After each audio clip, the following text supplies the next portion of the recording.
Friends உங்கள் எல்லோருக்கும் அன்பான வணக்கம். இன்னைக்கு நம்ம புதினா வெங்காய சட்னி எப்படி செய்யறதுன்னு பார்க்கலாம். இது வந்து இட்லி, தோசை, சப்பாத்தி, பூரி, பொங்கல் எல்லாத்துக்குமே ரொம்ப சூப்பரான சைட் டிஷ்ங்க. செய்யறதுக்கு ரொம்பவே ஈஸி. வாங்க எப்படி செய்யறதுன்னு பார்க்கலாம். புதினா வெங்காய சட்னி செய்யறதுக்காக ஒரு கடாய் அடுப்புல வச்சிருக்கோம். இதுல 3 டேபிள் ஸ்பூன் அளவுக்கு எண்ணெய் விட்டுக்கலாங்க. எண்ணெய் நல்லா காஞ்சதும் கடுகு 1/4 டீஸ்பூன் சேர்த்துக்கோங்க. உளுந்தம் பருப்பு 1 டீஸ்பூன், கடலைப்பருப்பு 1 டீஸ்பூன் சேர்த்துக்கோங்க. இப்போ இது நல்லா பொன்னிறமா வறுத்து எடுத்துக்கலாம்.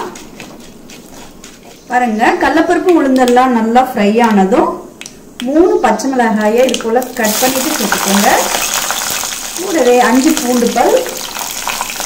பச்சை மிளகாய் நல்லா கலர் மாதிரி வரணுங்க, அப்பதான் டேஸ்டியா இருக்கும் சட்னி. பச்சை மிளகாய் பாருங்க எண்ணெயில நல்லா இது போல ஃப்ரை ஆகணுங்க.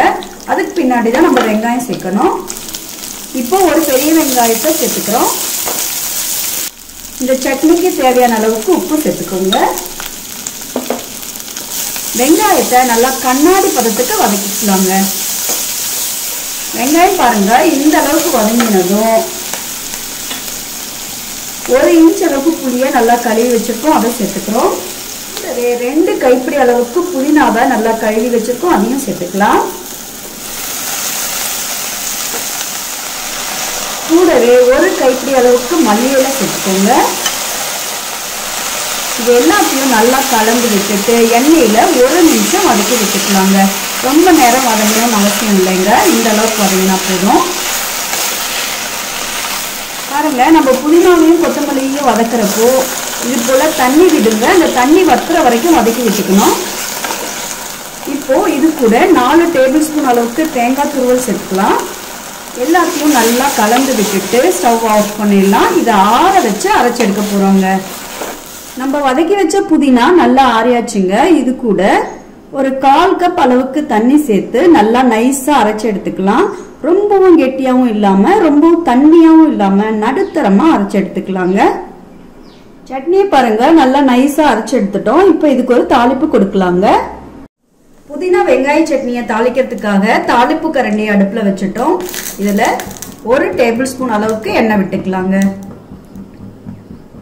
எண்ணெய் நல்லா காஞ்சதும் கடுகு 1/4 டீஸ்பூன், உளுந்து 1/4 டீஸ்பூன், கடலைப்பருப்பு 1/4 டீஸ்பூன் சேர்த்துக்கலாம்.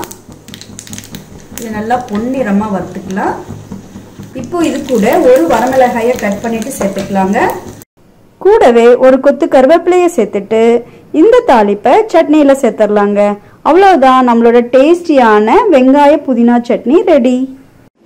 ஃப்ரெண்ட்ஸ் பாருங்க, நல்லா டேஸ்டியான புதினா வெங்காய சட்னி ரெடி பண்ணிட்டோம். நீங்களும் இந்த ரெசிபியை வீட்டில் ட்ரை பண்ணி பார்த்துட்டு எப்படி இருக்குன்னு கமெண்ட்ல சொல்லுங்க. இந்த வீடியோ பிடிச்சிருந்தா ஞாபகமா ஒரு லைக் கொடுங்க, மற்றவங்களுக்கும் ஷேர் பண்ணுங்க. இதுவரைக்கும் இந்த வீடியோவை பொறுமையா பார்த்தவங்களுக்கு ரொம்ப ரொம்ப நன்றி.